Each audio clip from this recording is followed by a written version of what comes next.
Bem-vindos a esta série de vídeos que tem como objetivo servir de suporte ao ensino e ao estudo da disciplina Controle Digital, que tem este código ELT013, por meio do qual vocês poderão localizar outros vídeos no mesmo canal do YouTube.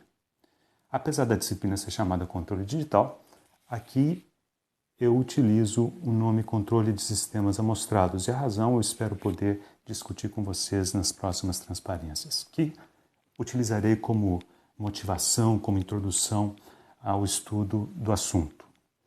Para começar, temos na parte de cima, aqui, uma malha de controle clássica, em que podemos reconhecer logo no início um sinal de referência R de T, na saída um sinal que indicamos por C de T, que chamamos de variável controlada. O primeiro bloco que aparece indica a lei de controle, muitas vezes pensamos nele como um controlador, cuja saída é uma ação de controle M de T. Essa ação de controle é uma decisão, é um sinal que não tem em si nenhuma energia suficiente para fazer qualquer mudança no processo de forma a alterar a variável controlada conforme a necessidade. Então, para isso, utiliza-se um equipamento chamado atuador que recebe a ação de controle e, por meio do atuador, manipula-se uma variável chamada variável manipulada. Essa é uma maneira bastante simplificada, mas precisa de ver o problema. Bem, esse conjunto atuador-processo vamos chamar de planta. A variável controlada ela é medida por meio de instrumentos, então indicamos aqui no ramo de realimentação a instrumentação, e essa informação é apresentada e comparada à referência, gerando um sinal de erro de atuação, chamamos por E de T. Então, aqui temos uma representação clássica de uma malha de controle.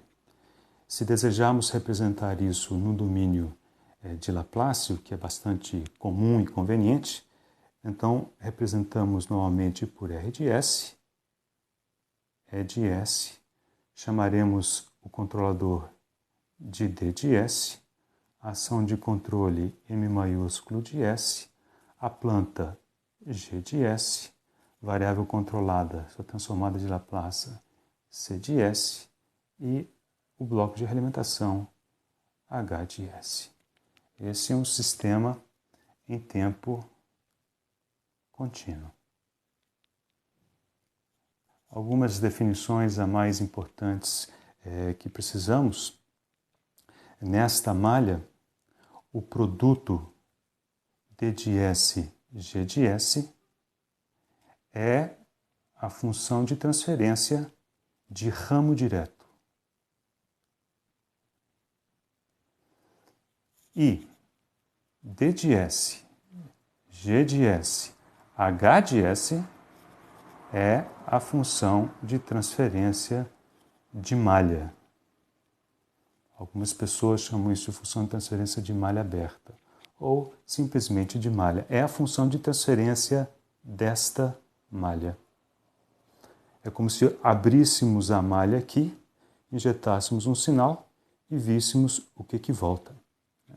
Um erro comum é achar que apenas D de S e G de S é a função de transferência de malha ou de malha aberta. De qualquer maneira, essa aqui é uma representação em tempo contínuo e não é isso que desejamos estudar na disciplina de controle digital. Passamos para frente e aqui eu já copiei para ganharmos tempo a malha que corresponde à última que acabamos de desenhar, só que em tempo discreto. Então temos uma representação aqui de um sistema de controle em tempo discreto. A única coisa que fizemos com respeito à malha de controle anterior foi tomar as transformadas discretas transformadas Z correspondente de cada uma dos sinais e cada um dos blocos. Mas também não é este o foco da disciplina de controle digital. Então, qual é o foco dessa disciplina? Uma coisa por certo, nós certamente trabalharemos com um controlador ou uma lei de controle em tempo discreto, ou seja, recebe sim um sinal, uma sequência de números e fornece uma sequência de números cujas transformadas estão aqui. Mas o fato importante é que desejamos considerar a planta ainda em tempo contínuo. Ou seja, aqui temos G de S, a planta sempre é contínua. Nós não vamos preocupar necessariamente em representá-la em tempo discreto. A realimentação via instrumentação também em tempo contínuo. A variável controlada aqui em tempo contínuo. Agora, o que observamos aqui é que temos uma parte em tempo contínuo, uma parte em tempo discreto. Então, obviamente, precisamos prover algum tipo de interface que permita que esses dois lados se comuniquem. Então, aqui é onde começam as questões referentes à disciplina. Então, para passarmos da parte discreta para a parte contínua, temos tipicamente um conversor. Podemos pensar num conversor DA, mas de forma mais geral pensamos nisso na forma de um interpolador,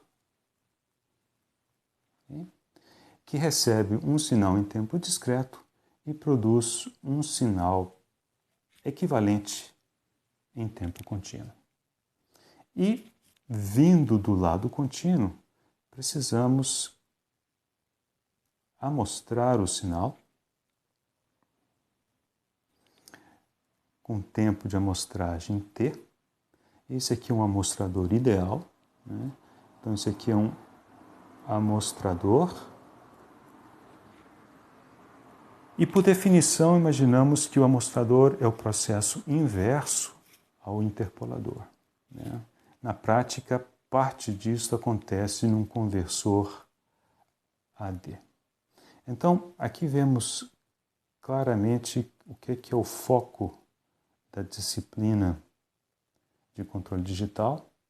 É aprendermos a projetar um controlador digital para lidar com um sistema em tempo contínuo, levando em conta as características das interfaces, seja da parte de conversão DA, seja da parte da conversão AD. Então, uma das coisas que faremos ao longo da disciplina é estudar esses blocos, primeiro considerando os ideais e depois verificando quais são as implicações de considerá-los não ideais. Para encerrar essa introdução, vamos fazer algumas definições importantes. Aqui, nesse gráfico A, temos um sinal contínuo. O sinal contínuo é uma função do tempo, tal que o tempo pertence ao eixo real. Este eixo ele é denso. Qualquer momento em que olharmos para esse sinal, ele tem um valor possível. Esse eixo também pertence ao eixo real, portanto, qualquer valor ao longo desse eixo também, em princípio, é possível. Então, aqui temos, graças a esta verdade, um sinal em tempo contínuo.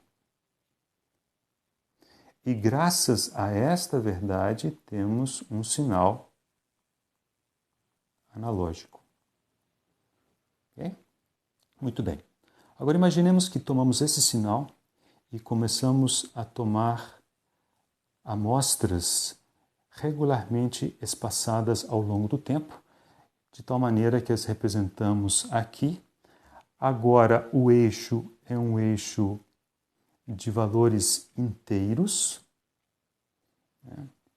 Aqui, isso aqui deve ser um y de k, valores inteiros. E significa que entre uma observação e outra não há nada, né?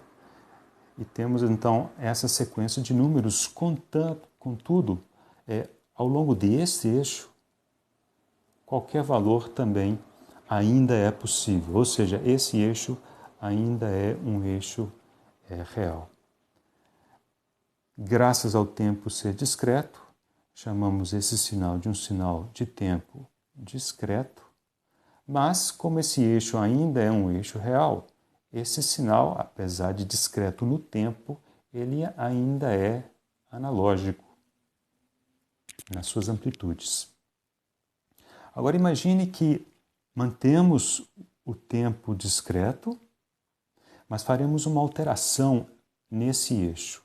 Em vez de imaginar que qualquer valor é possível, nós vamos representar esse valor, ou os valores da imagem do sinal, em um número finito de bits. No caso aqui, para facilitar o desenho, imagino que usaremos apenas 2 bits, ou seja, dividimos esse eixo em 4 parcelas, em 4 pedaços. Isso significa que qualquer valor dentro dessa faixa receberá a mesma representação. As representações eu vou imaginar como sendo no meio da faixa. Então, esse valor está na primeira faixa, tem sua representação aqui, este valor na segunda faixa, seu valor aqui. Todos estes valores estão dentro da terceira faixa, portanto, estão representados aqui. Este último na quarta faixa, representado aqui. Este sinal é um sinal muito menos detalhado do que esse, por causa da representação grosseira que temos ao longo desse eixo.